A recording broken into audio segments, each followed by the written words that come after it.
ओम शांति 18 मई 2026 बाबा के महावाक्य। मीठे बच्चे, इसी रूहानी नशे में रहो कि हम ईश्वरीय फैमिली के हैं। हम अपनी गुप्त दैवी राजधानी स्थापन कर रहे हैं। प्रश्न: बच्चों में कौन सी आदत पक्की हो तो सारा दिन खुशी बनी रहे? उत्तर: अगर सवेरे सवेरे उठकर विचार सागर मंथन करने की आदत हो तो सारा दिन अपार खुशी रहे। बाप की श्रीमत है, बच्चे अमृत वेले उठकर अपने बाप से मीठी मीठी बातें करो। विचार करो, हम अभी किस फैमिली के हैं? हमारा कर्तव्य क्या है? अगर बुद्धि में रहे कि हमारी यह ईश्वरीय फैमिली है, हम अपनी नई राजधानी स्थापन कर रहे हैं, तो सारा दिन खुशी बनी रहे। ओम शांति। बच्चे जानते हैं कि यह रूहानी परिवार है। वह सब हैं जिस्मानी परिवार। यह है रूहानी परिवार। रूहानी बाप का यह परिवार, जैसे लौकिक घर में माँ बाप बच्चे होते हैं, वह हुआ हद का परिवार। तुम अभी बेहद की फैमिली ठहरे। बच्चे गाते भी हैं, तुम मात पिता तो जैसे फैमिली हो गए। क्रिएटर की क्रिएशन ठहरे।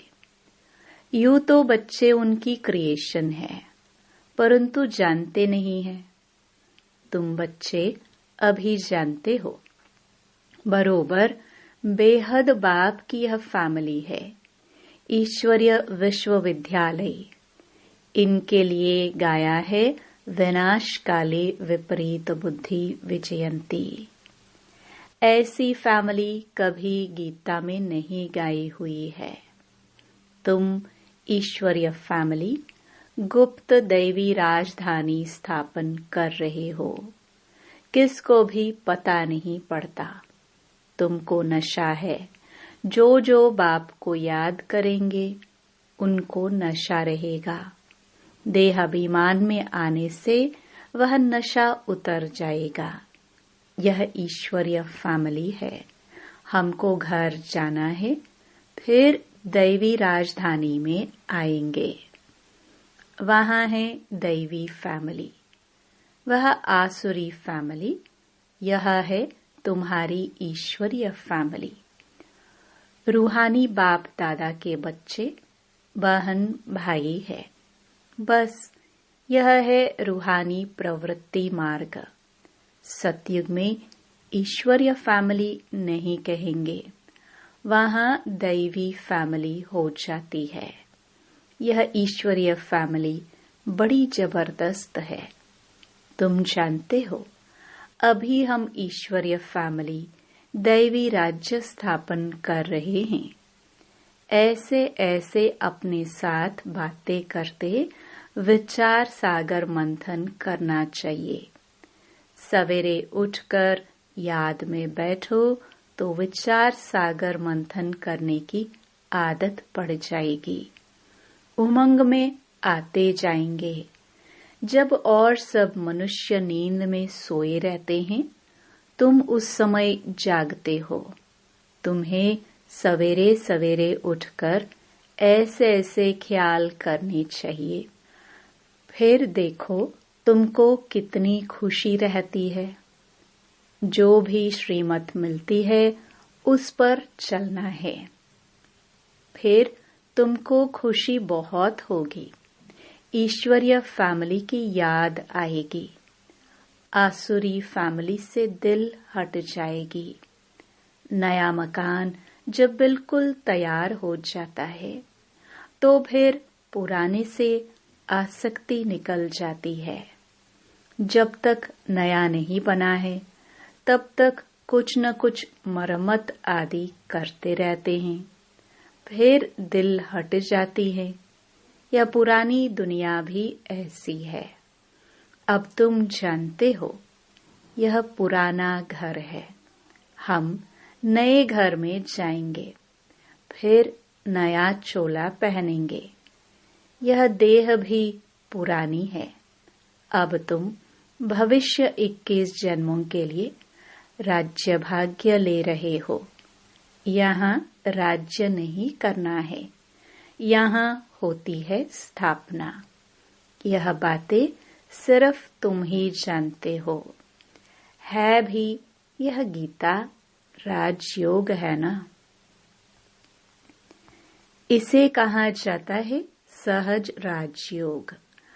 अनेक बार तुम इस राजयोग अभ्यास द्वारा दैवी राज्य स्थापन करते हो। वहां यह बातें याद नहीं रहेंगी। अगर वहां यह बातें याद रहे तो फिर सुख ही नहीं भासे, चिंता लग जाए। इस समय तुमको गुप्त नशा है। ऊंचते ऊंच बाबा की यह फैमिली है। इसको कहा जाता है ईश्वरीय गुप्त फैमिली टाइप, ईश्वरीय विश्वविद्यालय, ईश्वरीय यज्ञ भी कहते हैं। फैमिली है, हमको बहुत लवली बनना है। भविष्य में तुम बहुत लवली बनते हो। तुम हो रूप बसंत। आत्मा रूप भी है, बसंत भी है। इतनी छोटी सी आत्मा अविनाशी पाठ बजाती है। इस समय तुम रूप बसंत बने हो। बाप ज्ञान का सागर है। ज्ञान जरूर देंगे तब जब इस शरीर में आएंगे। तुम जानते हो, ज्ञान की वर्षा बरसाते हैं। एक एक रतन लाखों रुपयों का है। अब तुम आत्माओं को बाप का परिचय मिला है। बाप ने स्मृति दिलाई है, तुम्हारी बुद्धि में है यह 84 का चक्र कैसे फिरता है। इसलिए तुम्हारा नाम ही है स्वदर्शन चक्रधारी। विष्णु व लक्ष्मी नारायण स्वदर्शन चक्रधारी नहीं थे। उनमें यह ज्ञान नहीं होता। अभी आत्मा को यह ज्ञान मिलता है। सृष्टि का चक्र कैसे फिरता है। भल त्रिमूर्ति कहते तो भी शिव नहीं दिखाते। त्रिमूर्ति के चित्र बहुत देखे होंगे। साकार में प्रजापिता ब्रह्मा तो यहाँ है ना। यह हो गया बहुत पुराना, ग्रेट ग्रेट ग्रैंडफादर। तो यह हुआ प्रजापिता ब्रह्मा का सीजरा। बाप सृष्टि रचते हैं ब्रह्मा द्वारा। तो ब्रह्मा बड़ा हुआ ना, दिखाते भी बूढ़ा है। यह 84 जन्मों का चक्कर लगाया हुआ है। अभी तुम इन बातों को समझ गए हो। यह भी जानते हो कि बाप के तो सब बच्चे हैं। आत्माओं को बाप का परिचय देना है। अभी भारत का बहुत बड़ा कल्याण हो रहा है। सब आत्माएं पवित्र हो मुक्ति धाम में चली जाएंगी। तुम हो ही भारत की सेवा पर। भारत खास, दुनिया आम। तुम अभी थोड़े हो जो इन बातों को समझते हो। फिर नटशल में समझाया जाता है, बच्चे मन मना भव। अलग में भी समझाया जाता है, जो कुछ है दैवी राजधानी स्थापन करने में लगाओ। बापू गांधी क्या करते थे? वह भी रामराज्य चाहते थे। कैसा वंडरफुल खेल है ना। अभी तुम साक्षी हो, खेल देखते हो। तुमको हंसी आती है। कहाँ की बातें कहाँ ले जाते हैं। बाप कहते हैं, ड्रामानुसार दुनिया की गति बुरी हो गई है। फिर बाप आकर सद्गति करते हैं। तुम बच्चों को नशा चढ़ा है। यह है सारे वर्ल्ड के निराकार बापूजी। यह ब्रह्मा भी किसका बच्चा है? शिव बाबा का। वह किसका बच्चा? यह माताएं कहती हैं, शिव बाबा हमारा बच्चा। यह है शिव बाबा का खेलपाल। बाकी ध्यान दीदार में तो माया की बहुत प्रवेशता होती है। यह जो कहते हैं हमारे में शिव बाबा आते हैं।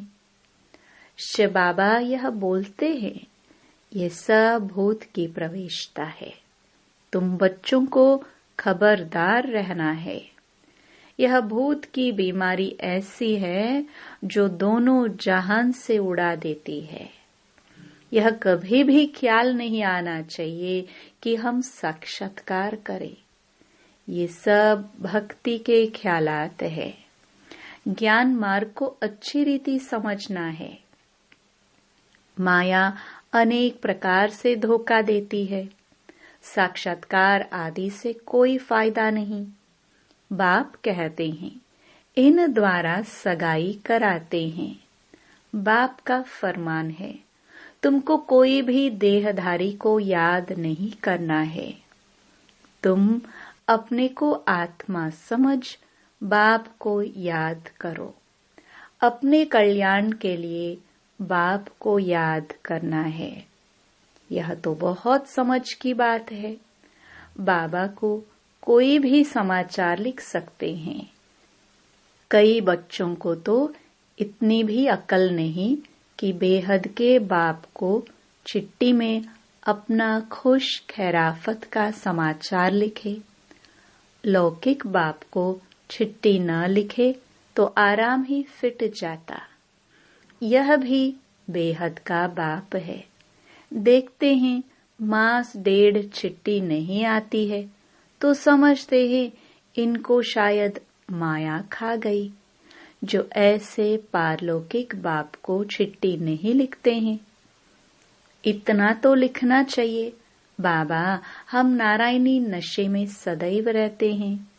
आपकी दी हुई युक्ति में ही हम तत्पर हैं, तो बाबा समझेंगे खुश राजी हैं। चिट्ठी नहीं लिखेंगे तो समझेंगे बीमार है, याद में ही नहीं रहते हैं। नहीं तो बाबा को समाचार देना है, बाबा हमने यह सर्विस की है, इनको समझाया, इनकी बुद्धि में पूरा नहीं बैठा, तो फिर यह भी समझाएंगे कि इस रीति समझाओ। भक्ति मार्ग में जो कुछ कहते हैं समझते कुछ भी नहीं। मुख्य बात बाप को ही नहीं जानते। बाप को जानने से भारत सद्गति को पाता है। बाप को न जानने कारण भारत बिल्कुल दुर्गति को पा लेते हैं। अब बाप तुम बच्चों को समझाते हैं, हम तुमको सद्गति में ले जाऊंगा, बाकी सबको मुक्ति में ले जाऊंगा। भारत जीवन मुक्ति में है तो बाकी सब मुक्ति में है। यह चेंज सिवाय बाप के और कोई नहीं कर सकता है। सर्व का सद्गति दाता एक ही बाप है। सर्व की सद्गति जरूर कल्प कल्प संगम पर ही होगी। तुम जानते हो हम आत्माओं का रूहानी बाप एक है, उनको आत्मा ही याद करती है। तुमको भक्ति मार्ग में 2 बाप है। सतयुग में है 1 बाप, संगम पर है 3 बाप। प्रजापिता ब्रह्मा भी तो बाप ठहराना। शिव भी बाबा है, वह है सर्व आत्माओं का बाप। उनसे ही वर्षा लेना है। उनको याद करने से ही विकर्म विनाश होंगे। ब्रह्मा को याद करने से विकर्म विनाश नहीं होंगे, इसलिए शिव बाबा को ही याद करना है। हम उनके बने हैं। यह है सच्चा सच्चा रियल ज्ञान, रूहानी बाप का रूहानी बच्चों प्रति। बाकी सब हैं देह अभिमान। देह अभिमानी पतित मनुष्य जो कर्तव्य करते हैं वह पतित ही करते हैं। दान पुण्य आदि जो भी करते हैं वह सब पतित ही बनाते हैं। रावण राज्य में यह होता ही है। अब बाप आकर ऑर्डिनेंस निकालते हैं, कहते हैं बच्चे खबरदार, विकार में नहीं जाना, काम पर विजय पानी है। तूफान आदि तो बहुत आएंगे, इसमें फा नहीं होना चाहिए। माया के इतने विकल्प आएंगे जो अज्ञान काल में भी नहीं आए होंगे। ऐसे भी विकल्प आते हैं। कहते हैं भक्ति मार्ग में तो बड़ी खुशी रहती है।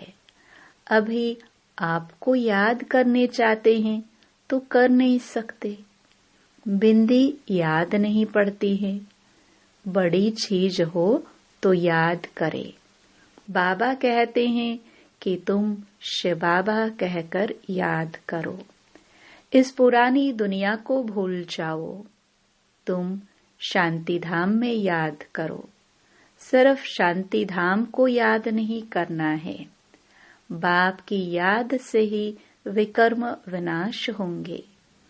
आत्मा का स्वीट बाप से लव चाहिए। आधा कल्प का लवर है। आत्मा कहती है हम आधा कल्प आपको भूल गए हैं। यहाँ ब्राह्मणियां जिनको ले आती हैं बहुत खबरदारी से निश्चय बुद्धि वाले को ही आना है। अगर यहाँ आकर फिर जाए कोई पतित बना तो दंड ब्राह्मणी पर आ जाएगा। इसलिए ब्राह्मणी पर बहुत रिस्पॉन्सिबिलिटी है। बाबा ने यह रथ लिया है। सब बातों का अनुभवी है। यहाँ तो गंद की बात नहीं। आपस में हंसना खेलना बातचीत करना इसकी कोई मना नहीं है। बाकी थोड़ा भी कोई आत्मा से प्यार रखेंगे तो फिर जास्ती बढ़ता जाएगा। उसकी याद आती रहेगी। इसलिए इससे भी पार जाना है। अब तुम घर में बैठे हो व सतयुग में बैठे हो। घर में बाप बच्चों को घर में पढ़ाते हैं। तुम सबका यह घर है। जब बाहर जाते हो तो ऐसे नहीं कहेंगे। यहाँ बहुत अच्छा नशा रहेगा। देह का अभिमान छोड़ना है। देही अभिमानी बनो तो जात पात का भेद सब निकल जाएगा। पुरानी दुनिया तमो प्रधान है। उनमें भेदभाव और ही बढ़ता जाता है। आगे ब्रिटिश गवर्नमेंट के समय भाषाओं की खिटपिट नहीं थी। अब दिन प्रतिदिन फूट बढ़ती जाती है। फिर सतयुग में एक ही भाषा होगी। कोई भेदभाव नहीं होगा। अच्छा, मीठे मीठे सिखिलदे बच्चों प्रति माता पिता बाप दादा का याद प्यार और गुड मॉर्निंग। रूहानी बाप की रूहानी बच्चों को नमस्ते। धारणा के लिए मुख्य सार। पहला, किसी भी देहधारी की याद न आए। इसके लिए किसी से भी प्यार नहीं करना है। इससे भी पार जाना है। बहुत खबरदार रखनी है। माया के विकल्पों से घबराना नहीं है। विजयी बनना है। दूसरा, ध्यान दीदार में माया की बहुत प्रवेशता होती है। इस भूत प्रवेशता से अपने को बचाना है। बाप को अपना सच्चा सच्चा समाचार देना है। वरदान, हर बात में सार को ग्रहण कर ऑलराउंड बनने वाले सरल पुरुषार्थी भव। जो भी बात देखते हो, सुनते हो, उसके सार को समझ लो और जो बोलो, जो कर्म करो, उसमें सार भरा हुआ हो तो पुरुषार्थ सरल हो जाएगा। ऐसा सरल पुरुषार्थी सब बातों में ऑलराउंड होता है। उसमें कोई भी कमी दिखाई नहीं देती। कोई भी बात में हिम्मत कम नहीं होती। मुख से ऐसे बोल नहीं निकलते कि हम यह नहीं कर सकते। ऐसे सरल पुरुषार्थी स्वयं भी सरल चित्त रहते हैं और दूसरों को भी सरल चित्त बना देते हैं। स्लोगन, साधन यूज करते उनके प्रभाव से न्यारे और बाप के प्यारे बनो। ये अव्यक्त इशारे सदा अचल अडोल एक्रस स्थिति का अनुभव करो। एक्रस स्थिति बनाने के लिए सिवाय एक के और कुछ भी देखते हुए न देखो। यह जो कुछ देखते हो, यह कोई भी वस्तु रहने वाली नहीं है। तो एक रस स्थिरियम तब रह सकेंगे जब कोई भी दृश्य देखते क्यों, क्या की उत्पत्ति न हो। यही व्यर्थ संकल्पों की हलचल का कारण है। इस क्यों की समाप्ति के बाद ही संपूर्णता आएगी। ओम शांति।